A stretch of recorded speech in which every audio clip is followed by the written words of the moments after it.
Salam alaikum az-Zulflaoun. Bonsoir.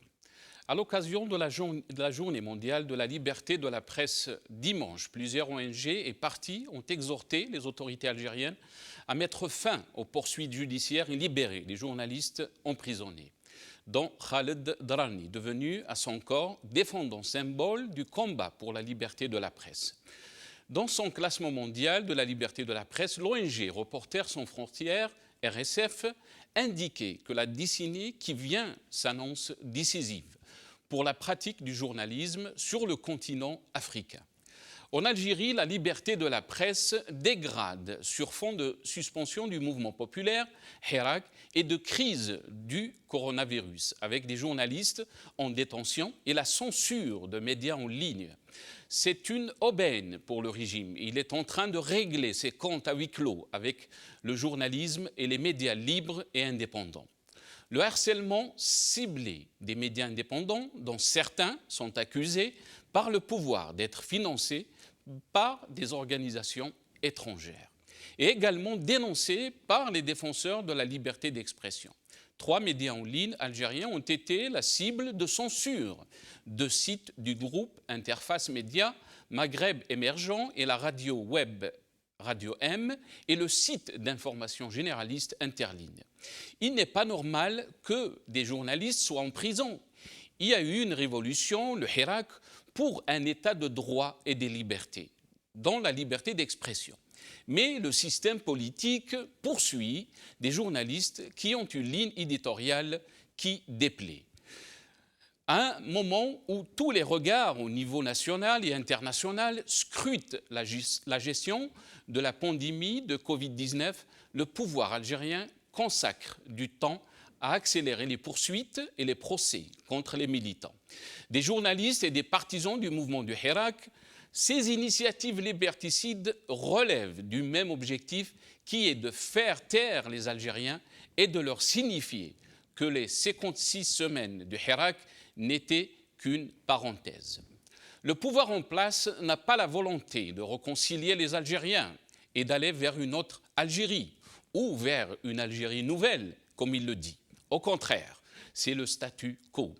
L'Algérie figure à la 146e place sur 180 du classement mondial de la liberté de la presse 2020 établi par RSF. Elle a dégringolé de 27 places par rapport à 2015, 119e place.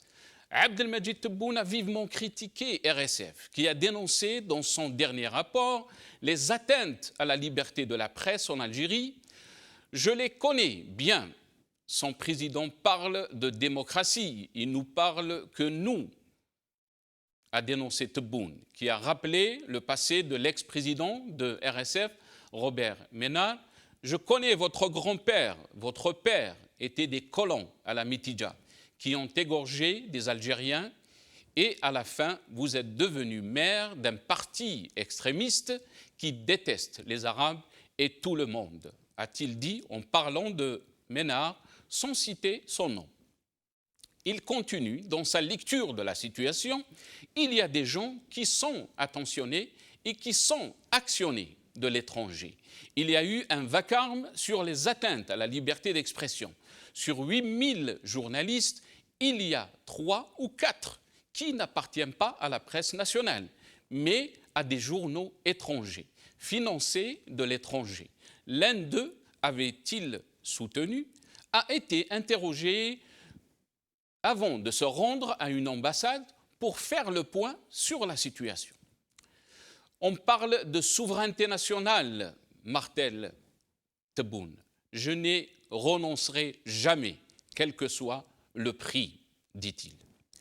Depuis l'indépendance, le régime algérien rate à chaque fois l'occasion historique d'évaluer pacifiquement vers la démocratisation par la mise en œuvre de réformes qui permettent aux élites choisies par la population, à travers le scrutin libre, de diriger l'État.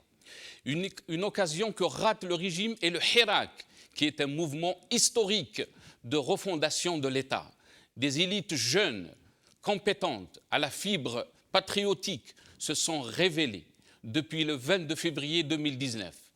Au lieu de les reconnaître et de discuter avec eux la perspective de la transition démocratique, le régime les harcèle, les emprisonne. Leur place n'est pas dans les prisons, elle est à l'Assemblée nationale et au Sénat. Pire encore, à la faveur de la pandémie du Covid-19, le régime persiste à ignorer le Hirak, faisant adopter des lois scélérates par une Assemblée nationale dominée par le FLN et le RND, dont les dirigeants sont en prison.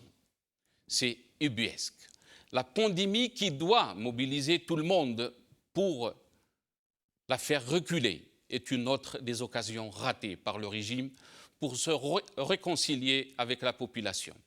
Il utilise la pandémie pour arrêter et harceler des jeunes animateurs du Hirak, croyant ainsi le décapiter. Il est pourtant illusoire de croire que le Hirak s'arrêtera après l'arrestation de quelques centaines de jeunes. Le Hirak reprendra parce qu'il ne réunit pas une centaine ou même un millier de jeunes. Il est l'expression du désir de la société de faire légitimer l'autorité de l'État par les élections et non par la cooptation des militaires. Au lieu de dissuader le Hirak de reprendre en prenant des mesures comme la libération de tous les détenus d'opinion et la mise à la retraite des généraux âgés de plus de 65 ans et ceux impliqués dans des affaires de corruption. Le régime fait du bricolage, rappelle les anciennes figures écartées il y a quelques années et s'enferme dans une logique qui enfoncera le pays dans la crise structurelle qu'il connaît depuis des années. À l'obstination du régime répondra la détermination du Hirak.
Liberté de la presse en Algérie, Tebboune dit répression.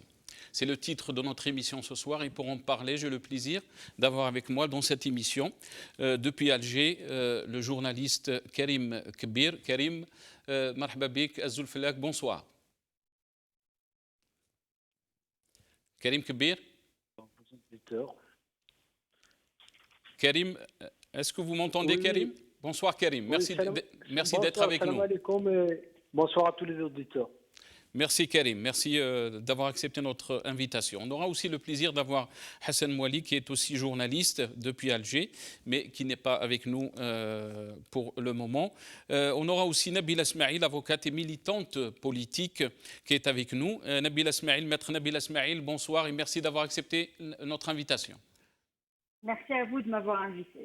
Bonsoir à tous. Merci Nabila Ismail. On aura aussi Souhaib Khayati via Skype, qui est directeur Bureau Afrique du Nord, donc l'ONG RSF, Reporters sans frontières. Souhaib Khayati, bonsoir et merci d'avoir accepté notre invitation. Bonsoir et merci. Merci. Karim Kbir, je commencerai cette émission avec vous. Donc, si on revient un peu sur cette journée mondiale donc, pour la liberté de la presse, il y a eu vendredi donc, cette rencontre Tebboune et presse. Et bien sûr, on reviendra sur cette rencontre avec des passages de ce qu'a dit donc, Tebboune pendant cette rencontre. Qu'est-ce que vous en pensez du discours de Tebboune, Karim Kbir, à l'occasion donc, de cette journée qui marque la journée mondiale donc, de la presse? Je crois qu'il n'a pas tout à fait dit beaucoup de choses. Ce qu'il a l'habitude, en tout cas, de dire depuis qu'il a été entre guillemets élu à la magistrature suprême. Bon, c'est un discours, en tout cas, qui est, de mon point de vue, un peu confus dans la mesure où il parle qu'il est pour la liberté d'expression, la liberté de la presse, qu'il est prêt à aller le plus loin possible, mais après, à condition, il rappelle des poncifs de façon un peu tout à fait aléatoire, j'allais dire, quand il parle de diffamation, mais des choses qui sont connues de toutes les façons.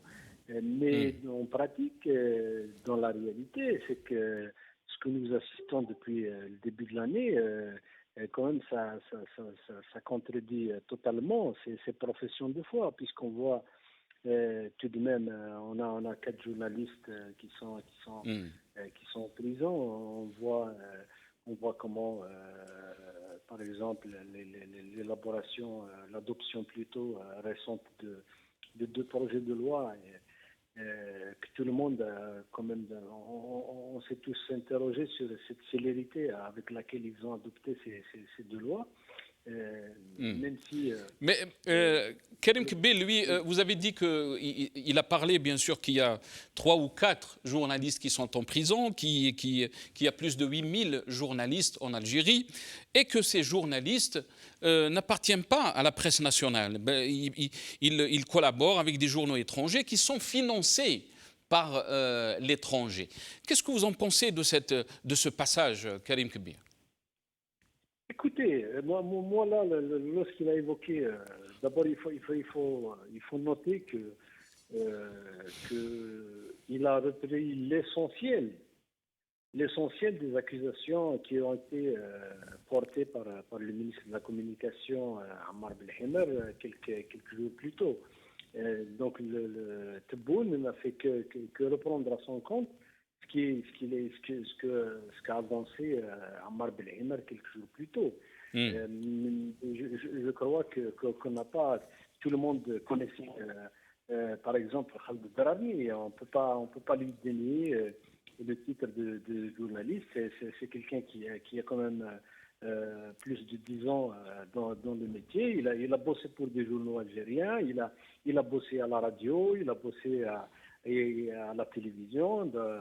Il a animé des émissions, il a Il a, interviewé quand même pas mal de monde. Donc, il a interviewé même Tebboune lui-même. Il a fait une émission avec lui. absolument, avec Tebboune, il a interviewé Macron, il a invité pas mal de ministres, il a interviewé Sillem, tout le monde connaissait Khalid Drarni, donc c'est pas aujourd'hui qu'on va dire que c'est quelqu'un qui n'est pas journaliste, quand même, c'est hallucinant comme accusation. Mais je crois que c'est un peu le fait qu'il y a une campagne à l'international qui les a un peu déstabilisés, donc il fallait trouver des artifices, des accusations comme ça pour un peu justifier ces emprisonnements. D'ailleurs, c'est ce qui explique un peu, d'ailleurs les avocats l'ont si bien relevé. Un président qui parle d'un dossier qui est toujours en instruction,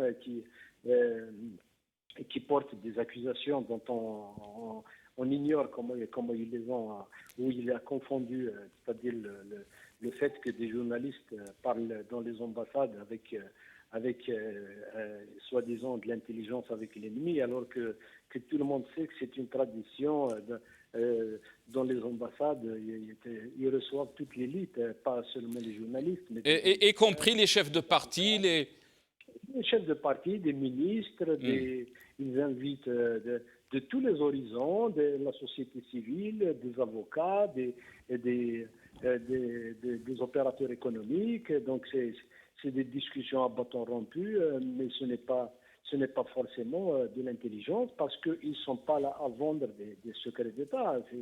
D'ailleurs, nous n'avons pas les moyens d'accéder aux secrets. Non seulement nous savons nos limites d'exercice du métier, mais en même temps, nous avons des difficultés aussi à accéder à l'information. Donc je ne vois pas qu'est-ce qu'un peu journaliste peut vendre à ces puissances étrangères. Très bien. D'ailleurs, parfois, ils sont mieux informés que nous. Très bien, Karim Kebir, restez avec nous. Mais je vais juste rebondir par rapport donc cette campagne. Vous avez parlé de campagne à l'étranger qui a peut-être leur a fait mal. Avec nous, je disais Souhaib Khayati, qui est bien directeur du bureau Afrique du Nord RSF, qui est avec nous via Skype. Souhaib Khayati, merci d'avoir accepté notre invitation. Marhaba bik. Merci, je vous en prie, c'est un plaisir. Souhaib Khayati, quand on revient donc à ce que Abdelmajid Tebboune, président a parlé dans cette rencontre, il a vivement critiqué votre organisation, qui est bien sûr Reporters sans frontières, RSF, qui a dénoncé dans son dernier rapport les atteintes à la liberté de la presse en Algérie. Comment vous avez reçu donc, ces critiques vis-à-vis de votre organisation? Nous sommes très factuels. Nous nous basons sur ce qui se passe en Algérie, sur le terrain, ce que nous rapportent nos correspondants. Notre correspondant, vous savez, il est emprisonné, mais on a aussi plusieurs autres relais dans le métier en Algérie. Donc, juste pour rappeler que Khalid Drarni est l'un de vos correspondants. Il est notre correspondant en Algérie, mais on a aussi plusieurs autres journalistes avec qui on interagit de façon continue et qui nous informent de la réalité des choses en Algérie. On croise les informations, bien sûr, on ne va pas parler sur un oui-dire ou des rumeurs, on croise toujours les informations, on essaie de vérifier l'information et après on réagit. Ce n'était pas le cas la semaine dernière du président Tebboune qui parle d'un ex-président, d'un ex-directeur général qui est Robert Ménard. Donc c'était l'ancien secrétaire général Robert Ménard qui est devenu maintenant le maire de Béziers, une petite ville ici au sud de la France. Bien sûr, et qui a quitté l'organisation depuis 2008. Donc, ça fait plus de 12 ans qu'il a quitté l'organisation. L'organisation a pris ses distances vis-à-vis aux positions de Robert Ménard. Elle l'a fait plusieurs fois et de façon publique. je ne vois pas pourquoi on nous renvoie toujours à cet argument. Je ne vois pas d'intérêt. Les faits sont là. Les faits sont là. Il y a des journalistes à qui on reproche le fait d'être journaliste. C'est assez donc, mais pourquoi Tebboune, Souhaib Khiati, pourquoi Tebboune a fait ce parallèle alors qu'il sait très bien, il a des conseillers en information c'est sûr qui lui ont donné une information qui est fausse, ou il a joué avec ça. Pourquoi faire le parallèle avec Ménard sur ses positions politiques, alors qu'on parle de 12 ans, il était là, il a quitté votre organisation, ça fait 12 ans, 2008. Oui. Jouer sur cet amalgame est vraiment très facile et on connaît la sensibilité de cet argument. Il peut induire facilement en erreur nos amis et nos frères algériens, alors que le combat est ailleurs. Le combat est sur le terrain des libertés. C'est ça le combat actuel. Les Algériens se mobilisent depuis février 2019, 56 semaines de suite, pour les libertés, pas contre l'ingérence étrangère. Il n'y a aucune ingérence étrangère dans le travail des ONG qui défendent les droits de l'homme.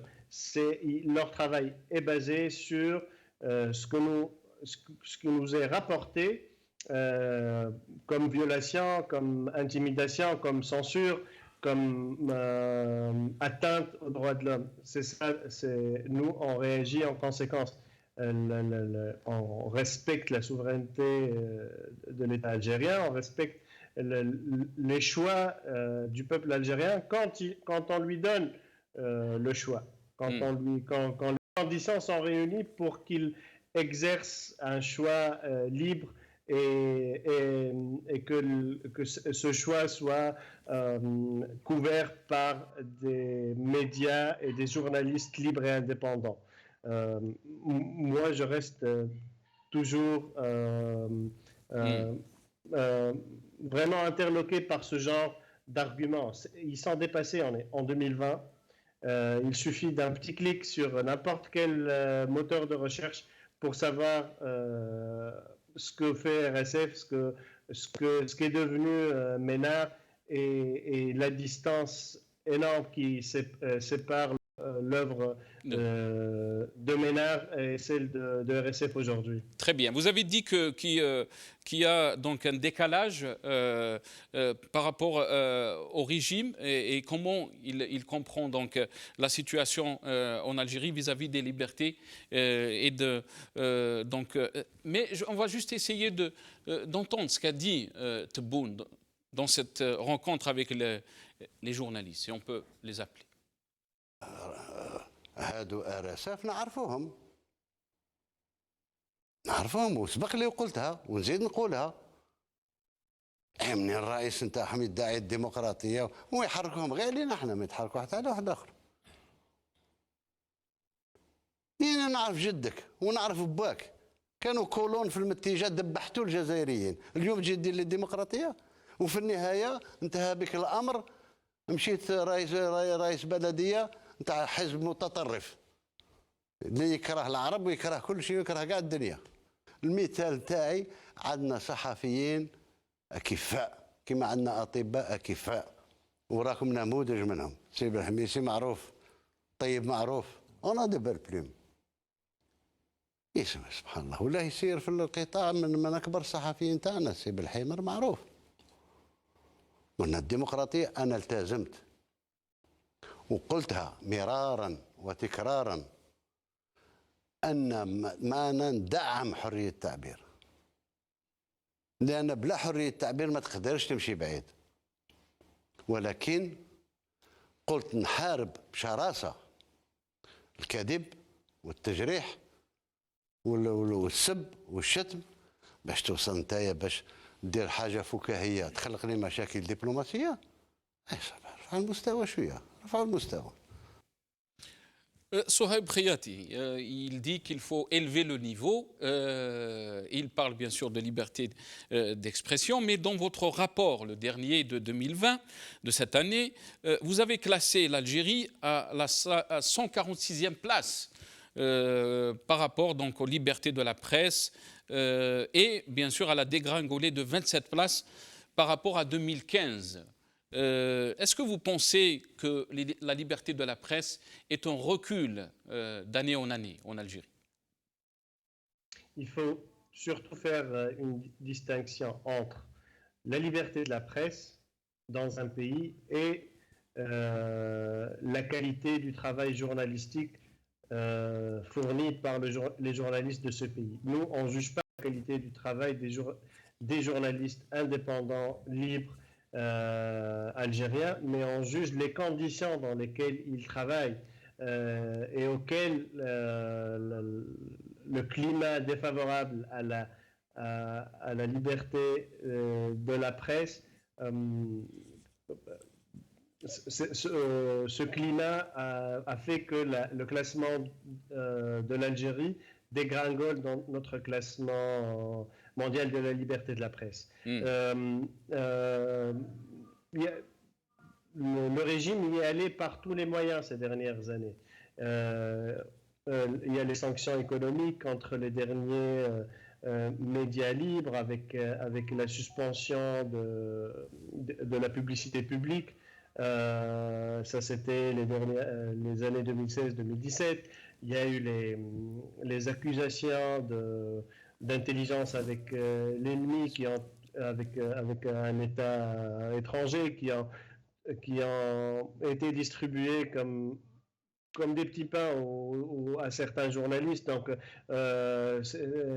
dès qu'il y a un journaliste qui entretient des relations avec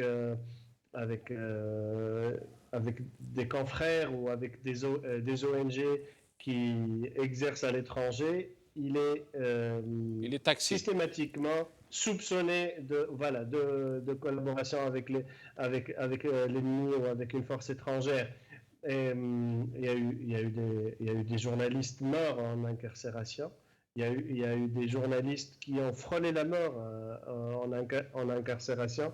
Et puis, il y a depuis la crise du coronavirus, cette tentative de régler les comptes aux derniers journalistes qui ont le courage même pas de dénoncer, qui ont le courage de nous transmettre une image réelle une image réelle de ce qui se passe en Algérie, et on essaie de se débarrasser d'eux. Donc forcément que ça va que le classement va en ressentir. Le classement de l'Algérie a dégringolé de 5 places de 2019 à 2020. Nous, on n'est pas contents du tout. Ça nous chagrine. L'Algérie est un grand pays avec des capacités et de l'énergie qui caractérisent ces journalistes qu'on connaît très bien, et qui étaient cités en exemple, même pendant les heures les plus sombres en Algérie. Nous, en Tunisie, on se référait aux journalistes algériens lors de la décennie noire. Donc, on connaît la qualité du journalisme et des journalistes algériens, mais l'atmosphère, le climat qui les entoure, les médias parfois même qui leur imposent l'autocensure, ont fait que le classement de l'Algérie recule énormément. Très bien. Restez avec nous, Souhaib Khayati. Je donnerai la parole à Maître Nabila Smaïl, avocate et militante politique. Nabila Smaïl, merci encore une fois d'être avec nous. Sur donc, le discours de Abdelmadjid Tebboune, qui parle que nous, en Algérie, on a fait beaucoup de progrès en termes de liberté d'expression. Mais quand on voit malheureusement sur le terrain, on voit bien sûr avec l'intervention de Souhaib Khayati, RSF, qui classifie l'Algérie parmi les derniers concernant donc la liberté d'expression, les derniers pays. Comment vous voyez les choses, Nabila Ismail? Et bien sûr, vous êtes très active concernant les détenus politiques. Oui, bonsoir. Sahamadamkoum, Sahamadam, tous ceux des auditeurs et ceux qui suivent la chaîne Al-TV. Moi, ce que je ne peux pas tolérer, c'est que c'est un discours qui va qui va dans le contresens de tout ce qu'on voit et de tout ce qu'on subit, parce que maintenant on ne voit pas, maintenant on subit. Entendre ce que dit M. Tebboune et voir sur le terrain ce qui se passe en réalité en ce qui concerne les libertés, en ce qui concerne la répression, en ce qui concerne... Allô? Oui, Nabila Ismail, est-ce que vous pouvez juste peut-être changer de place? Peut-être que la connexion sera meilleure.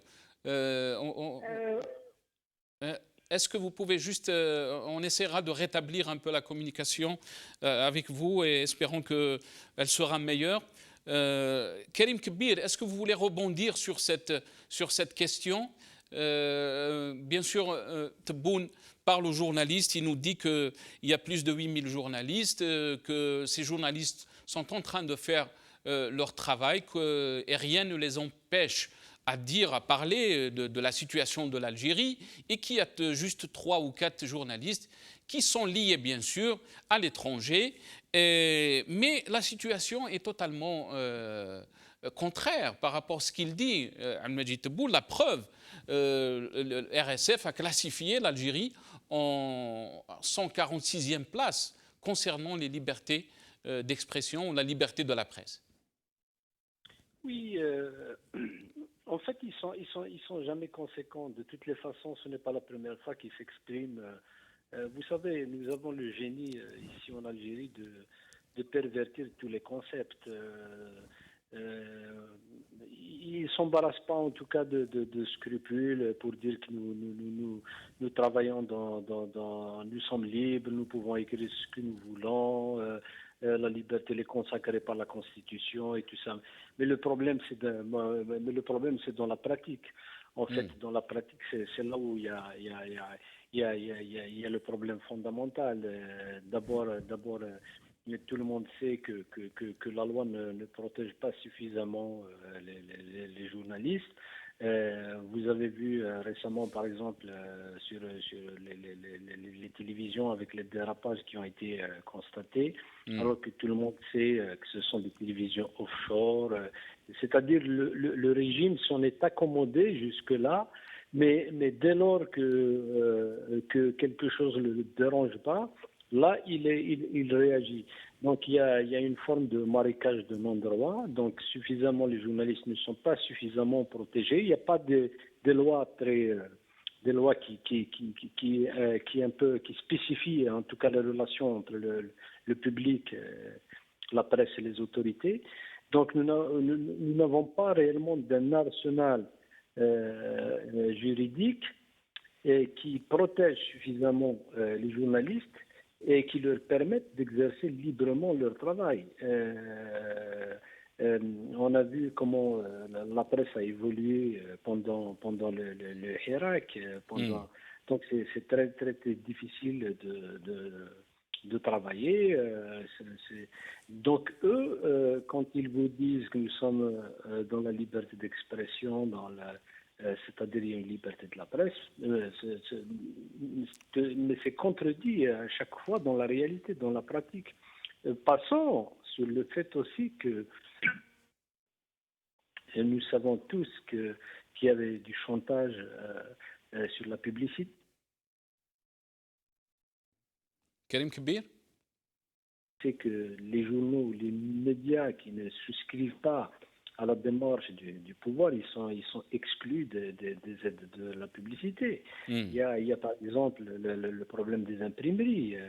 Il y a énormément de journaux qui ne payent pas l'imprimerie parce que tout simplement leur ligne éditoriale est proche un peu des cercles du pouvoir. Donc on ne peut pas parler dans un tel climat de liberté de la presse et de liberté d'expression.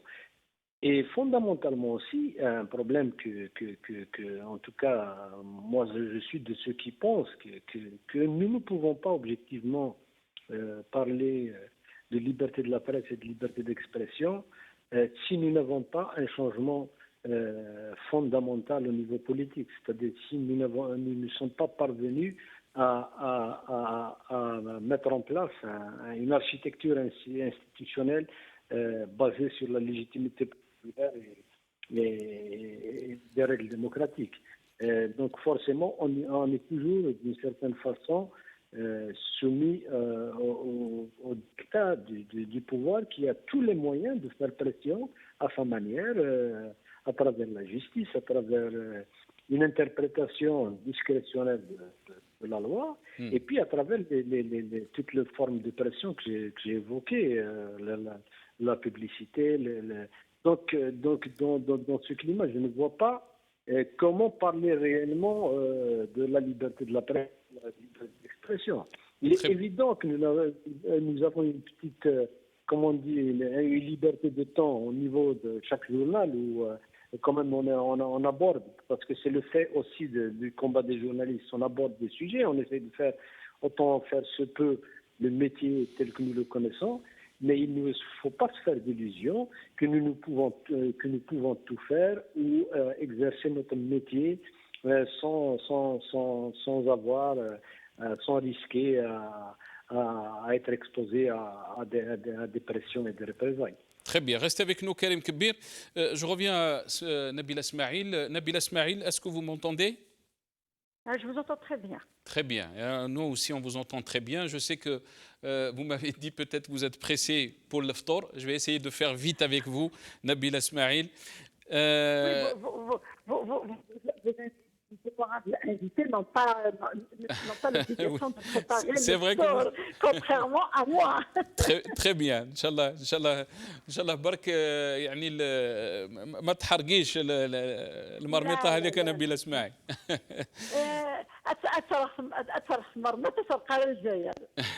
Nabila Smaïl, si on revient bien sûr au discours de cette rencontre de Tebboune, il a dit beaucoup de choses, et surtout les avocats de Khaled Dararni qui accusent Tebboune de faire des déclarations qui peuvent bien sûr nuire au procès de Khaled Dararni.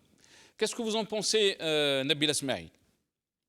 Moi, franchement, j'étais outrée d'entendre l'accusation qui a été ajoutée par Tebboune au dossier de Khaled Dararni, étant son avocate et avoir assisté à son audition, avoir assisté à l'instruction. Il n'a jamais été question d'intelligence avec l'étranger ou de quoi que ce soit d'autre qu'une affaire d'incitation à attroupement non armé et atteinte à l'unité nationale. Il n'a jamais, pour preuve, Khalid était mis en liberté provisoire quand le juge d'instruction lui avait demandé s'il avait sa carte professionnelle sur lui. Et il avait sa carte professionnelle sur lui. Alors, quand un journaliste, parce qu'il est affilié à Journalistes sans frontières, à Reporters sans frontières, et qu'il a une carte professionnelle délivrée par un ministère algérien qui est le ministère de la Communication, je ne vois pas comment on peut combiner entre les deux. Franchement, je ne vois pas. Parce que Hadsiyit, il a exercé, il a interviewé des personnes qui sont maintenant membres de ce gouvernement qui est en train de faire du n'importe quoi, qui est en train d'agir comme si c'était une administration privée, comme si l'Algérie était devenue une sarle et qu'ils sont obligés, ils sont en train de mettre les règles qui leur plaisent, parce que depuis toujours, le régime a toujours essayé de tout contrôler. Et en essayant de tout contrôler, il doit contrôler la presse. Parce qu'en réalité, si on revient au sens journalistique du mot, un journaliste, c'est celui qui informe. Il informe le public de ce qu'il y a. Il ne peut pas mentir. Or, le système algérien a toujours favorisé, a toujours fabriqué sa presse, ses médias et ses journalistes.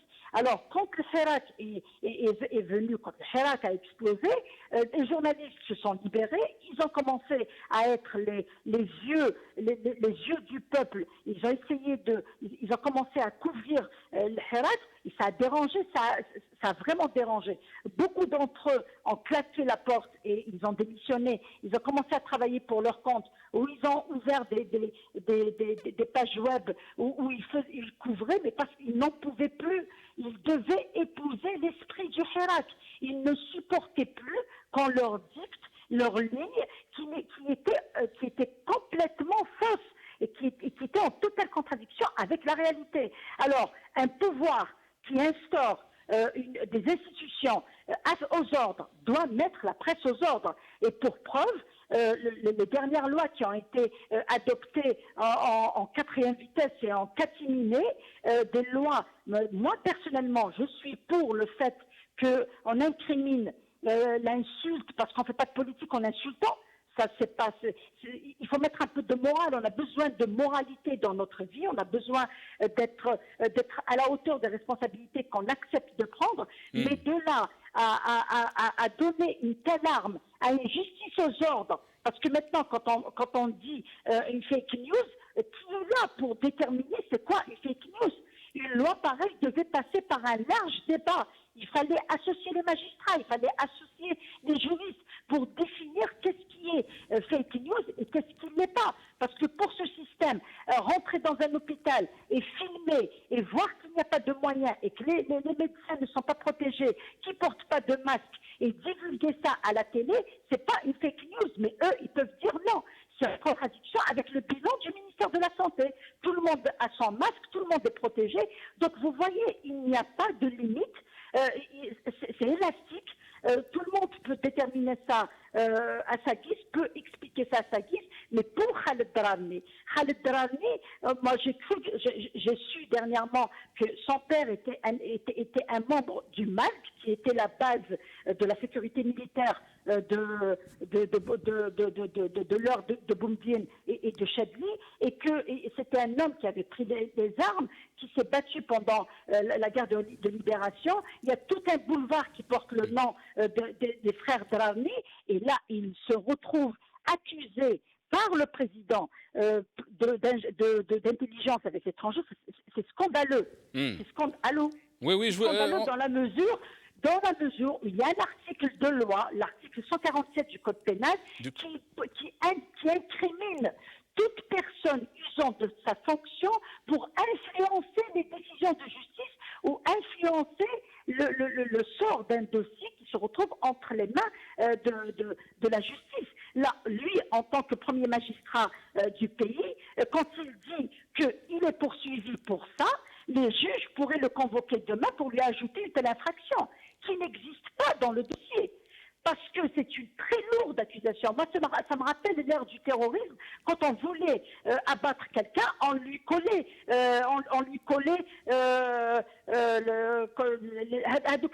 les peines élastiques, l'ishar wa musanadat al-irhab et tout ce qui s'ensuit. Attention, c'est très dangereux ce qui est en train d'arriver. Dès que quelqu'un ne pense pas comme eux, n'est pas dans leur logique, n'est pas dans leur ligne, on leur colle,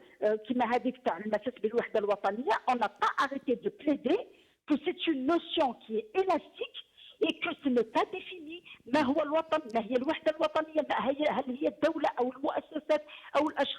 Je suis pour bannir la politique de l'insulte.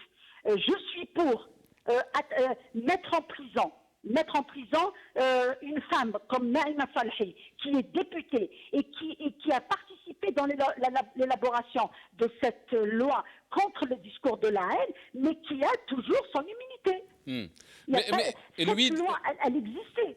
Est-ce que vous pensez, Maître Smaïl Nabila, est-ce que vous pensez par ces déclarations répétitives, pas seulement de Tebboune, mais aussi de Belhimer, ministre de la Communication, qui a parlé donc de cette affaire, est-ce que vous pensez qu'on est en train de faire pression sur les magistrats pour peser un peu sur le dossier de Khaled Drarni?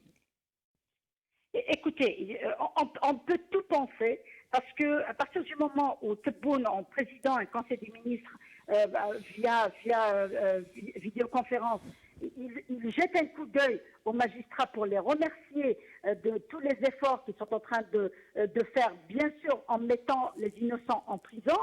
Ça avait déjà fait boule de neige, ça avait heurté tout le peuple qui ne comprenait pas comment, d'un côté, il appelle à la construction d'un État nouveau, d'un côté, il parle d'une nouvelle constitution, de dialogue, de respect des libertés, et en même temps, il profite de la pandémie, et il profite du confinement, il profite du mois de carême, un mois sacré, c'est des pays athées, des pays non musulmans, ils sont en train d'alléger tout ce qui touche aux musulmans. Nous, en plein Shahr Ramadan, tout le monde a dû voir la mère du jeune Cherakis qui a été jugé et condamné à 18 mois de prison ferme à Soukharas. Ça a bouleversé tout le monde. On n'a pas le droit de faire ça. Maintenant, il essaie d'influencer les juges, mais il n'a pas besoin de les influencer parce qu'il y a une catégorie de juges qui aiment l'esclavagisme et qui cherchent à plaire même si on leur demande rien du tout. Ça, c'est une catégorie de ceux qui remplissent les salles quand il y a une visite d'un président alors qu'on ne lui a rien demandé. Les gens qui se mettent comme ça en plat ventre pour plaire, ça existe. Mais quand on veut, il faut être cohérent dans son discours. Quand on veut construire quelque chose de nouveau, il faut d'abord construire la confiance. Là, il est venu, il sait qu'il est rejeté par le peuple. Il sait que le peuple ne l'a pas élu. C'est une occasion d'essayer de se réconcilier en faisant des mesures de détente, en libérant les détenus, en relâchant un petit peu la pression sur les journalistes libres qui ont toujours voulu libérer la plume. Et c'est une corporation qui a payé un prix très lourd pendant la décennie noire. Il ne faut pas oublier combien de journalistes sont morts pour avoir écrit, pour avoir défendu la liberté à l'écriture, à informer. Il s'agit de devoir d'informer. Dans les pays qui se respectent, la presse est un quatrième pouvoir. Quelqu'un qui décide de faire de la politique et qui décide de gouverner, il est tout à fait légitime et normal qu'il soit la part de toute la presse. La presse le surveille ce qu'elle fait. C'est ça le contre-pouvoir. Là, moi, je m'étonne de voir des articles et de voir des déclarations qui les dépassent, ils sont incohérents. Quand vous avez son conseiller, son porte-parole à la communication, qui vous dit « Nous respectons la liberté, nous encourageons la liberté de la presse parce que nous avons besoin d'un contre-pouvoir. » De quel contre-pouvoir? Très bien. Mais Nabila Smaïl, je vais essayer de continuer avec vous très rapidement parce qu'il y a Hassan Mouali qui nous a rejoint aussi. Nabila Smaïl, pourquoi donc cette obstination de continuer toujours dans les mêmes pratiques? On parle d'une réalité qui n'existe pas, alors que les Algériens, ils savent que cette réalité est contraire par rapport à ce qu'ils vivent. On a vu des dizaines et des dizaines de militants qui ont été incarcérés dernièrement, ces dernières semaines, et les Algériens savent très bien que ce régime il est en train de profiter de cette pandémie pour régler donc ses comptes. Mais pourquoi s'obstiner alors qu'on a vu quand même plus d'une année que les Algériens se sont mobilisés pour dire arrêtez, on ne veut pas continuer avec ce régime? Parce que, écoutez, maintenant, c'est vraiment un long débat.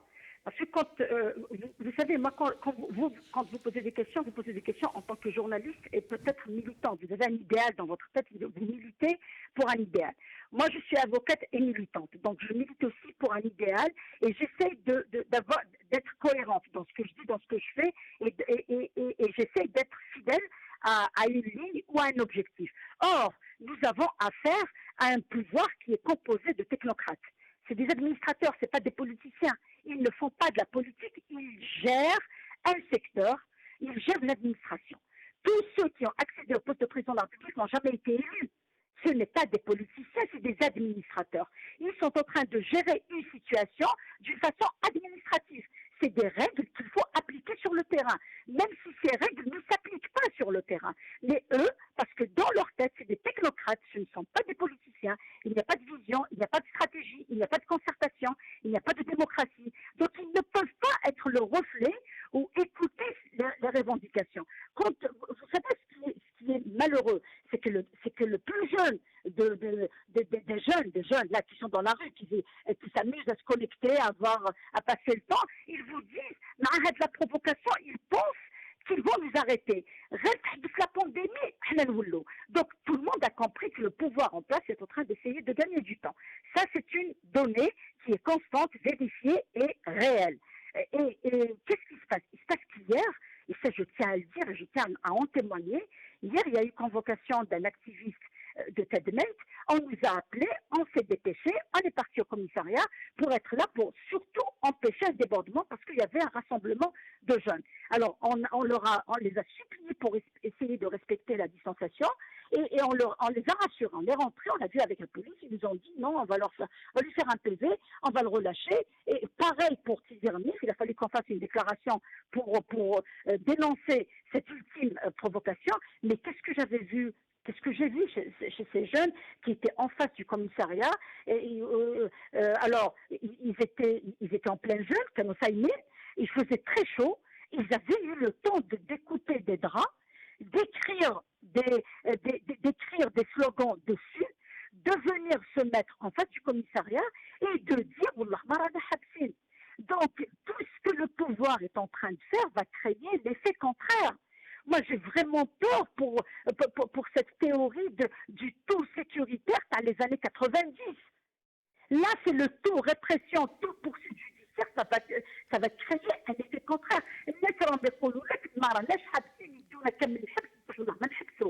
Très bien. Ça fait peur. Maintenant, pour les journalistes, nous avons tous remarqué qu'il y a beaucoup de journalistes qui ont freiné.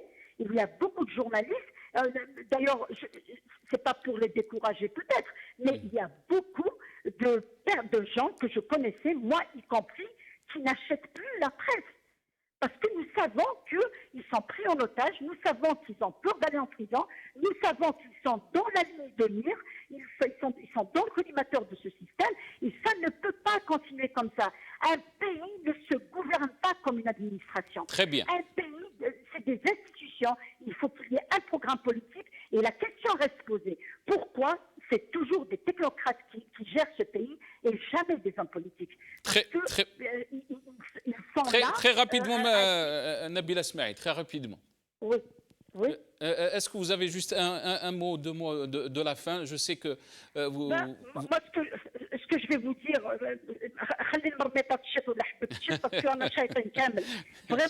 on veut pas vous faire griller la shorba, on veut pas non. Ne vous inquiétez pas pour ça, parce que je pense que les libertés n'ont pas de prix. Et je pense à ceux qui sont en prison, qui ne sont pas avec leur famille, qui ne sont pas autour des tables avec leur maman, leurs épouses, leurs enfants. Ça, c'est criminel. Quand on a subi l'injustice, on n'a pas le droit de la faire subir aux autres. Et je crois que beaucoup de gens comprennent ce que je veux dire. Quand on a dit qu'on est victime d'un complot, on n'a pas le droit d'être l'acteur d'un complot. Alors, qu'il se venge de ceux qui lui ont fait du mal, mais qu'il ne se venge pas de ceux qui l'ont libéré, qui ont fait de lui un président. Parce que même si le peuple n'a pas voté, c'est grâce à ce peuple qu'il est président, qu'il essaye de se réconcilier, qu'il essaye de tendre la main. Mais quand on n'est pas maître de ses actions, on ne peut rien faire. Et c'est ça, le drame, il est là. Quand vous avez une junte militaire qui décide de tout, vous n'êtes pas libre et nous, on va continuer. Moi, je remercie tous ceux qui sont là, c'est des bénévoles, qui sont là même avec la pandémie, qui se tiennent la main dans la main, sans se toucher bien sûr. Ça, c'est important de le dire. Qui sont là au secours des démunis, au secours de tous ceux qui ont besoin d'une assistance. Je dis, on va réussir, on y arrivera, ça coûtera ce que ça coûtera. Mais chaque fois qu'il y aura un prisonnier ou 10 morts, 20 morts, il va y avoir 10 nouvelles naissances. 100 nouvelles naissances, ce sera comme la Palestine. On va finir par libérer notre Algérie. Très bien, يعطيك الصحة Madame Maître Nabila Esmaïl d'être avec nous. Merci beaucoup وصحة فطورك. Hassan Mouali, merci d'être avec nous. Hassan Mouali, journaliste qui nous rejoint depuis Alger. مرحبا بك Hassan. Marhaba Nasser, merci beaucoup. Notre ami Nabila Esmaïl nous a fait un meeting populaire. Ça fait 45 minutes depuis que j'attends. Tout en étant en cuisine, préparer le ftour. Donc bravo à Maître Nabil Asmaïl. Hassan Mouali, si on revient un peu sur donc cette rencontre de Tebboune avec les journalistes, et bien sûr lui, il a parlé de cette nouvelle Algérie, il nous a martelé depuis des semaines, depuis son élection, qu'il y aura une ouverture, mais ce qu'on est en train de constater, Hassan Mouali, que les choses sont pires. Lui, il a parlé de la liberté d'expression. La liberté d'expression existe et est garantie en Algérie. Alors qu'on voit bien sûr des journalistes qui sont en prison, des militants politiques et l'accentuation de la répression. Qu'est-ce que vous en pensez, Hassan Mouali? Alors, moi personnellement, ça ne m'étonne pas. Ça ne m'étonne pas parce que le système algérien ne se réduit pas à la personne de Abdelmadjid Tebboune, président, même s'il a pu avoir de bons mots, de bonnes déclarations au soir de son élection, entre guillemets, mais le système reste lui-même. Le système, il est fondamentalement autoritaire, despotique. Il ne tolère pas qu'on le critique, il ne tolère pas qu'on remette en cause son fonctionnement et sa façon et sa gouvernance. Donc, les promesses d'Abdelmadjid Tebboune, finalement, n'engagent que ceux qui les croient, ceux qui les ont crues quand il les a prononcées. Quand il dit que j'irai très loin dans la liberté de la presse, la liberté d'expression, j'aimerais bien croire, mais ce que nous voyons sur le terrain, est tout à fait le contraire.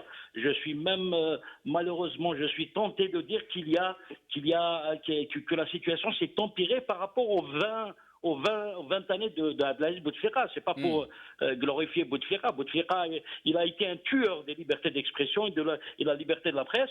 Mais là, ce que nous voyons actuellement, c'est encore pire. C'est encore pire. On célèbre la journée internationale de la liberté d'expression en ayant 4 collègues, 4 confrères en prison. Mais Hassan Mouali, lui, il a dit qu'en Algérie, il existe plus de 8000 journalistes et qu'on parle seulement de ces 3 ou 4 journalistes qui sont liés, bien sûr, à l'étranger, à des financements étrangers. Ça, c'est un raisonnement débile. C'est un raisonnement débile qui privilégie la quantité sur la qualité. 8000 journalistes, qui a donné la carte professionnelle à 8000 journalistes? Moi, personnellement, je n'en ai pas de carte. Donc, qui a donné? Le ministre lui-même reconnaît qu'il y a des chauffeurs, il y a des gens qui n'ont rien à voir avec le métier, qui disposent de cartes professionnelles sous l'ancien régime. Donc, je ne suis pas responsable s'il y a 8000 faux journalistes. Parce que dans la vraie vie, peut-être qu'il y aurait quelque chose comme 4000, 5000 maximum, mais pas 8000 journalistes.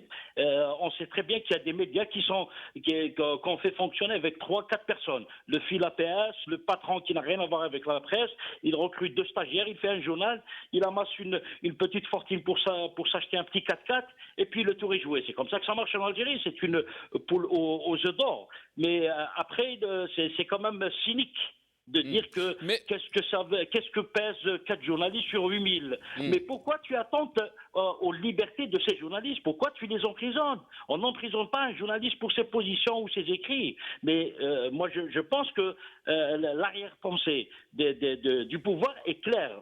Si je vous fais remarquer que les 4 journalistes, au moins 3, ont une relation d'une manière ou d'une autre avec l'étranger. Je ne dis pas qu'ils travaillent pour l'étranger. Ils ont une relation avec l'étranger. Et le pouvoir algérien, le système algérien, il est allergique, il a une peur bleue, il est hanté par l'étranger, par ceux qui viennent de l'étranger. C'est-à-dire un journaliste algérien, quand on est chez nous, tu peux critiquer comme tu veux, tu peux dire ce que tu veux.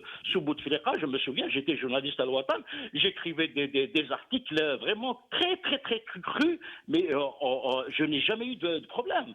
Tant que ça reste chez nous, il n'y a pas de souci. Mais quand vous travaillez pour un média étranger, où vous avez une aura internationale, entre guillemets, comme c'est le cas de Khadrani, ensuite d'être un jeune brillant journaliste, je peux en témoigner, je rejoins ce qu'a dit tout à l'heure mon ami Karim Kebir, on a crapahuté ensemble, et il est brillant, Khadrani, et pour le hasard de l'histoire, ironie du sort, il avait même interviewé, reçu dans son JT, le ministre de l'Habitat qui s'appelait un certain Abdelmadjid Tebboune, à Chourouk News, pour ne pas la citer. Oui. Il avait interviewé Macron, c'est lui qui a arraché la fameuse déclaration de Macron, la colonisation a été un crime contre l'humanité. C'était un scoop mondial. Donc Khadrani ne travaille pas avec la France.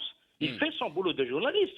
Son boulot, c'est de faire parler tout le monde. Maintenant, c'est en Et qui a fait beaucoup de dégâts politiquement pour le parti de Macron. Pour la France, pour Macron. Mais pour Macron. Mais à la limite, le journaliste, il n'est pas là pour faire des dégâts ou défendre le pouvoir Il fait son boulot, c'est sacré. Nous avons un métier universel. Un journaliste argentin et un journaliste de Tataouine-les-Bains, c'est la même chose. On défend les mêmes choses. C'est comme les avocats aussi. C'est des métiers universels.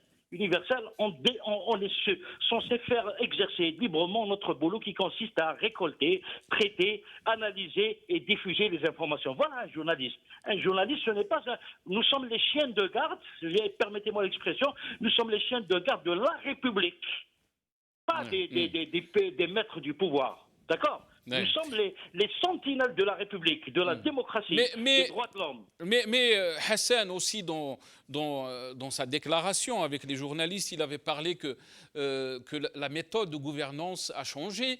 Et vous voyez bien, en tant que journaliste, vous êtes aujourd'hui dans le palais présidentiel, vous êtes avec moi. Et ça, c'est une première. Ah oui, c'est une première, mais alors c'est pour la 3e ou 4e fois qu'il le fait. Et tous les journalistes qui sont partis là-bas, ce sont des journalistes acquis au pouvoir. Tout le monde, sans exception. Donc, il faut ouvrir. Il faut pas leur écrire des questions sur un bout de papier et qu'il la pose en la lisant. C'est une honte. Je suis désolé, un journaliste ne doit pas faire ça. Un journaliste ne doit pas se faire dicter les questions qu'il doit poser.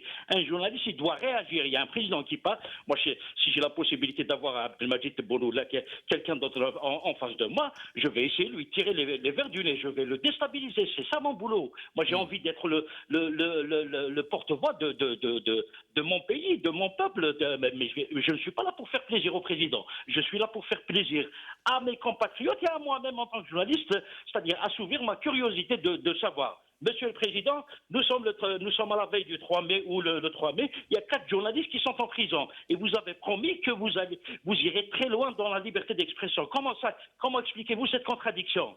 Voilà.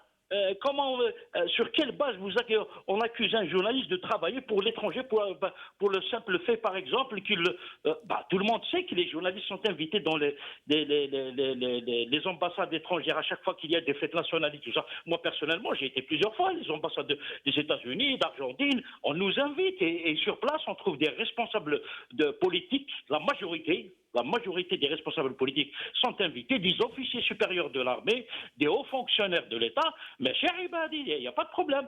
C'est public. Mais un journaliste, quel secret d'État peut détenir un journaliste mesquin quand il ne peut même pas avoir de l'information basique, c'est-à-dire l'ANEM, par exemple, l'Agence nationale de l'emploi, avoir des chiffres, on ne lui donne pas. Comment pourra-t-il se débrouiller des informations secrètes défense ou secrets d'État? C'est pas possible. Vous voyez très bien que c'est juste pour dire au peuple, ce journaliste, il a trahi. À l'étranger, c'est un gros mot. Mais c'est grave. Moi, j'ai pas envie d'aller sur le registre de la morale, Khadrani, son père, c'est un ancien maquisa, un ancien membre du mal. Quoi qu'il soit, son père ou son grand, on n'a pas le droit d'emprisonner Khadrani parce qu'il a exercé son métier de journaliste. Même si paysan, je sais pas moi. On n'a pas le droit d'emprisonner aucun journaliste, Hassan. On n'a pas le droit, c'est un principe de droit. C'est une question de principe. Tant qu'il fait son travail. Voilà, ce n'est pas parce que Khadrani est un Aljawa qu'on va défendre tous les journalistes parce qu'ils sont emprisonnés parce qu'ils font leur travail. Maintenant, s'il y a un journaliste qui a été emprisonné pour d'autres motifs, il faut qu'on nous explique. Il ne faut pas qu'on nous garde. Parce que moi, je parle d'un principe qu'un journaliste n'est pas un super citoyen.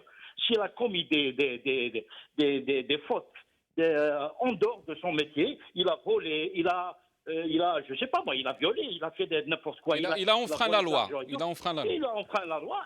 Il doit répondre de ses actes et il soit condamné en conséquence si sa culpabilité a été prouvée. Maintenant, quand l'emprisonne parce qu'il fait son travail, comme l'a fait Khadrani, il était en train de couvrir la manif du 8 mars. On le prend, au bout de 3 jours, on le relâche, après on le reprend. Je suis désolé. Et puis quand on l'accuse de tahabur, on aimerait bien savoir, c'est gros ça. Quand on accuse un journaliste de travailler d'intelligence avec l'ennemi, l'ennemi, La France n'est pas leur ennemi à la couleur d'un pays étranger. Mais dites-nous ce qu'il a fait sur Khadrani. Moi, j'aimerais bien. On va lui trancher la gorge si on trouve qu'il a vendu le pays. Il faut le dire. Restez avec nous, Hassan Mouel. Je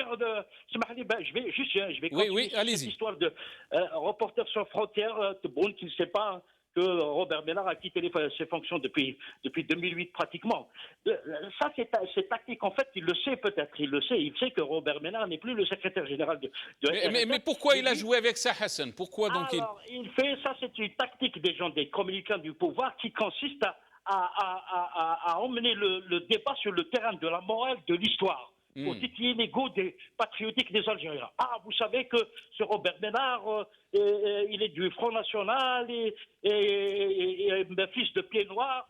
Donc, si on suit cette logique, là, il n'y a aucun Français qui vient en Algérie, y compris Sarkozy, Hollande, Macron. Même Macron, c'est un Français, c'est un fils de colon lui aussi. Donc, on n'accueille personne à l'Orbet. Il n'y a pas que Robert Ménard. Encore que Robert Ménard, je crois qu'il est né à Blaibas. Donc, c'est un argument spécieux. On te pose la question, est-ce que Khadrani, le fait qu'il soit correspondant de RSF en Algérie, vous pose un problème? RSF, c'est une organisation internationale, c'est une ONG qui n'a rien à voir avec Robert Ménard. Il était son secrétaire général. Il est parti depuis 2008. Depuis 2008, et même, il y a eu même, c'est une séparation très dure entre eux. Mais ça reste une organisation internationale avec ses forces et ses faiblesses, elle est critiquable, mais Khadrani, il est là, il est chargé de quoi? Il est chargé de recenser toutes les atteintes aux libertés d'expression des journalistes. C'est tout ce qu'il fait. Le fait qu'ils leur disent, par exemple, qu'ils ont embarqué aujourd'hui un journaliste qui travaille dans un journal tel, il a été emmené au commissariat, ça c'est du recensement. Mais c'est pas de l'intelligence. Très bien. Restez avec nous, Hassan Mouali. Je reviendrai à vous, Hassan Mouali. Restez avec nous, il ne me reste pas beaucoup de temps. Je voulais juste donner un peu de temps pour Souhaib Khayati avant la fin de cette émission.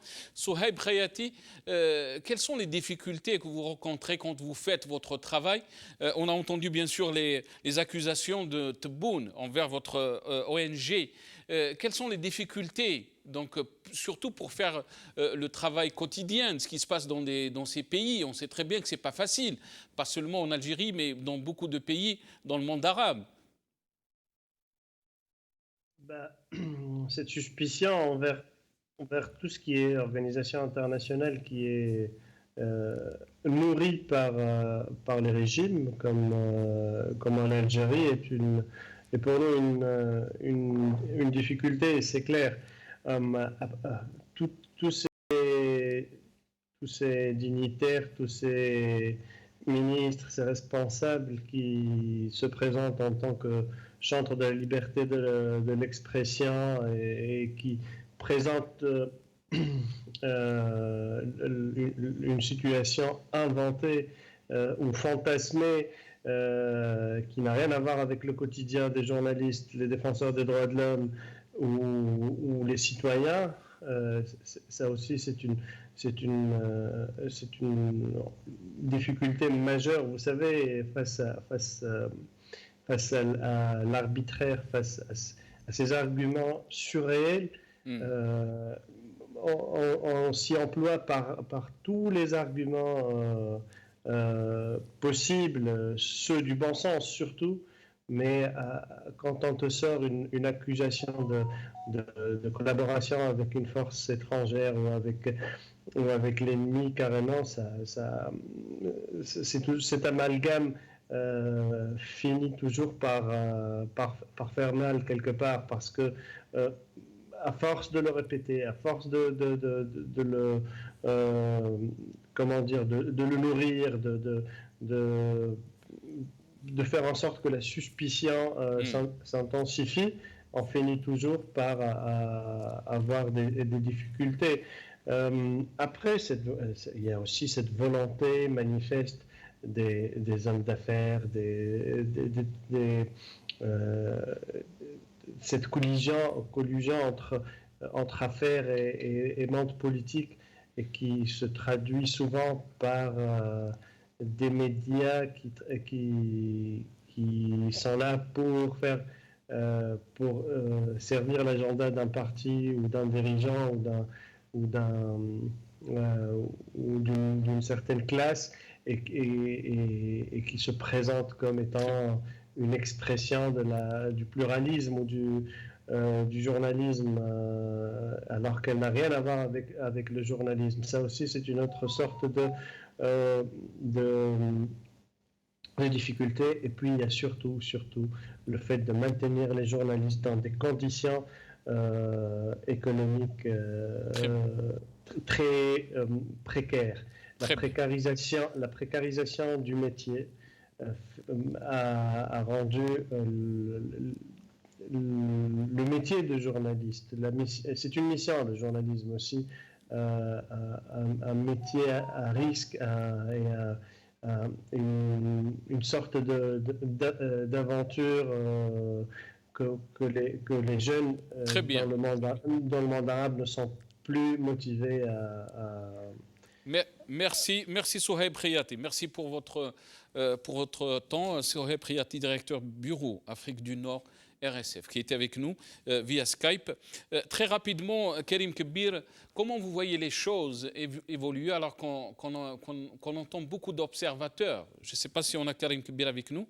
Karim Kebir, je pense qu'on a perdu. On essaiera de finir avec Hassan Mouali. Hassan Mouali, comment vous voyez les choses évoluer? Surtout qu'on entend beaucoup d'observateurs parler du retour du tout répressif. Comment vous voyez donc le travail du journaliste indépendant qui veut donc, si vous voulez, parler de la situation comme elle est? On voit bien sûr des journalistes qui sont emprisonnés. Est-ce que c'est difficile de faire son métier comme on doit le faire, Hassan Mouel? Ce n'est pas difficile, c'est quasiment impossible tout simplement. On assiste actuellement à l'étouffement de la parole libre au sein des rédactions. Il y a d'un côté, nous avons un pouvoir qui est autoritaire, un pouvoir qui ne tolère aucune... Mais il faut Abdelmajid Tebboune, son gouvernement, Javad et tous ses ministres, sinon vous risquez de subir le courroux. Donc, même sur Facebook, c'est-à-dire on en arrive jusqu'à surveiller les gens, ce qu'ils écrivent sur Facebook, et on traîne les gens devant les tribunaux pour leur post sur Facebook. C'est une atteinte gravissime. On n'a jamais vu ça aux libertés tout court, libertés individuelles et collectives. Parce que quand on parle de liberté publique, même la liberté d'expression est dakhla fiha. Si, à partir du moment où on ne peut pas dire ce que nous pensons, exprimer librement nos idées, sans porter atteinte, bien sûr, sans violence, de manière pacifique, je ne vois pas pourquoi je vais répondre de mes actes devant un tribunal. J'ai le droit de m'opposer à vous. C'est comme un parti politique, il porte un projet alternatif. Donc nous, les journalistes, nous avons un dénominateur commun, c'est de défendre notre métier. Malheureusement, en Algérie, la situation est telle que 70%, si ce n'est pas plus, de la corporation est presque corrompue. Elle accepte son statut. Il y a beaucoup de journalistes qui acceptent, qui troquent les idéaux et l'éthique de leur métier pour des considérations matérielles, des voitures, des logements, je ne sais pas moi, la proximité avec des hauts responsables. Nous voyons sur les pages Facebook des journalistes qui en direct, ils sont devenus des attachés de presse de certains ministres. Dès qu'il y a une petite information bidon qui ne mérite même pas d'être dite, ils la balancent sur Facebook. Donc ils font de la sous-traitance politique. C'est dommage. Ça, c'est une question de niveau. On a dilué notre métier. Il y a beaucoup d'intrus dans ce métier. C'est pour ça que la dernière fois, j'ai dit avec notre ami Jamal Din que j'ai honte d'appartenir à cette corporation. Je le maintiens jusqu'à présent. On est en train de patauger. C'est glauque comme état des lieux en ce moment. Donc, est-ce que vous êtes pessimiste, Hassan? Je pense que la situation... Je finis. Je pense que la situation va s'empirer parce que le pouvoir, il va essayer d'intimider les journalistes, quelques poches de résistance. Je pense que les médias, il va avoir leur tête. Bon, pour les sites électroniques, c'est clair. Il les bloque, donc il les tue. C'est facile pour lui. Pour les journaux papier, Il suffit d'actionner le bouton rouge de la publicité et il va pousser les derniers récalcitrants à rejoindre la mangeoire. Et on le voit ces derniers jours, des journaux connus pour leur position, pour leur lutte pour leur combat démocratique et tout ça, viré malheureusement à gauche. Hier, on a appris qu'un célèbre animateur d'une chaîne de télévision privée, il a été interdit d'antenne par sa chaîne.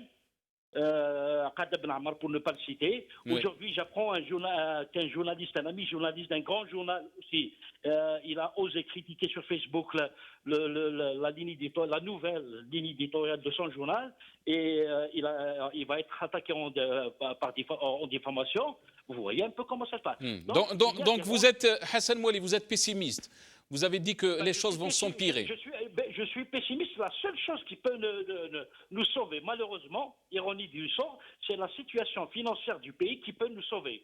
C'est-à-dire, la situation n'est pas bonne. Et le retour du Hirak, Hassan?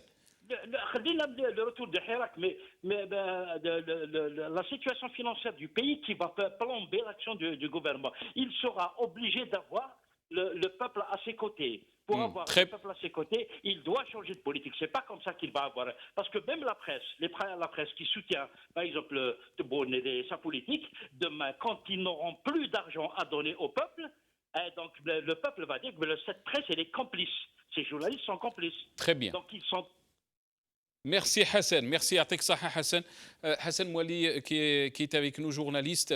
Désolé Hassan, on est arrivé presque à la fin de cette émission. J'ai avec moi sur le plateau, avec plaisir, notre confrère Chaban Kassi, journaliste. Chaban, bonsoir, merci d'être avec nous. Bonsoir pour Nasser. Cette fin d'émission. Bonsoir et bonsoir aux téléspectateurs. On veut juste, pour en finir, un petit hommage donc, à Idir, un grand chanteur algérien. Qu'est-ce que vous pouvez nous dire, Chaban? Bien évidemment, on ne pouvait pas faire cette émission, et vous me l'avez dit ce matin, sans revenir sur Idir. Alors ce que je vous propose, je vais proposer à Abdellah et à Mehdi en régie d'envoyer ces quelques images et je vais vous en lire quelques mots. Donc Idir, un modèle de résistance, Idir, un homme, un artiste au grand cœur. Idir, de son vrai nom, Hamid Cheriet, né le 25 octobre 1949 à Aït Lahsen, dans la wilaya de... Alors ça, ce sont les tweets. Voilà, ça va partir. Donc Idir, un modèle de résistance, un homme, un artiste au grand cœur. Idir, donc de son vrai nom, Hamid Cheriet, il est né en octobre 1949 à Aït Lahsen, précisément dans la wilaya de Tizi Ouzou. 11 albums, 40 ans de carrière. Très vite, il deviendra l'ambassadeur de la chanson kabyle à l'international. Une de ses plus belles chansons, Vava Inouva, fait le tour du monde. Elle sera traduite en 70 langues. Idir sera surnommé le Aznavour, le Brassens kabyle. Il aura chanté avec plusieurs artistes, Zebda, Gilles Servat, l'Orchestre national de Barbès ou encore Grand Corps Malade. En 2007, dernier album Ici et ailleurs avec Francis Cabrel, Patrick Bruel, Aznavour ou encore Gérard Lenormand et Maxime Le Forestier. Alors le succès et la popularité ne lui feront pas oublier d'où il vient. Il restera attaché à son pays, l'Algérie, et à ses racines, son identité de toujours profonde, la Kabylie. Idir aura toujours refusé d'obtenir la nationalité française. Après 38 ans d'absence, pour vous dire qu'il aime son pays, l'Algérie, Idir effectuera il y a quelques mois son grand retour à Alger en janvier 2018 à l'occasion du Yanayel pour un grand concert à la Coupole d'Alger. Idir, c'est le chanteur aimé, reconnu dans le monde entier, humaniste engagé, un homme qui passera sa carrière à donner de l'amour et à imposer son engagement pour la cause amazigh dans ses mélodies. Tes mots, tes mélodies, tes textes, ta voix ont traversé les terres, les mers, les océans, les frontières et les temps. L'homme que tu es, celui qui a gardé ses valeurs, celui qui n'a jamais oublié d'où il venait, l'artiste humble a offert le plus beau sourire et le plus beau cadeau aux Algériens et aux Kabyles du monde entier. Depuis des décennies, tu as rendu célèbre et populaire la culture et la chanson kabyle. Ta plume et ton encre ont gravé l'histoire de la Kabylie, l'histoire de la chanson à travers nos cœurs et nos esprits. Idir, tu es et tu resteras, celui qui écrit l'histoire est immortel.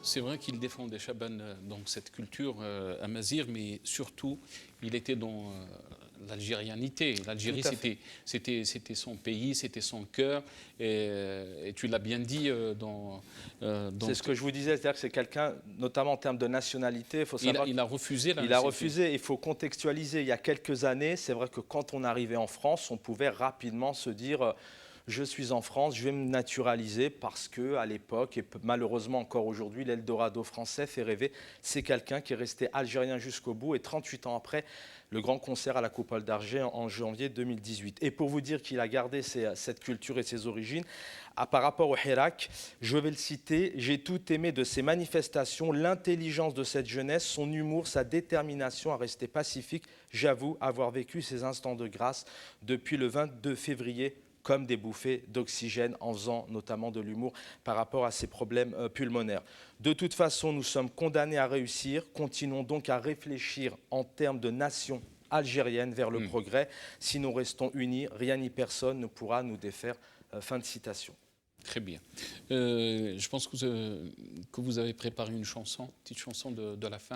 On a une chanson de fin, juste, alors je crois qu'on est pris par le temps, oui. Mais rapidement, il y a eu des hommages. Les derniers mois, on a vécu ça avec Aznavour et Johnny Hallyday.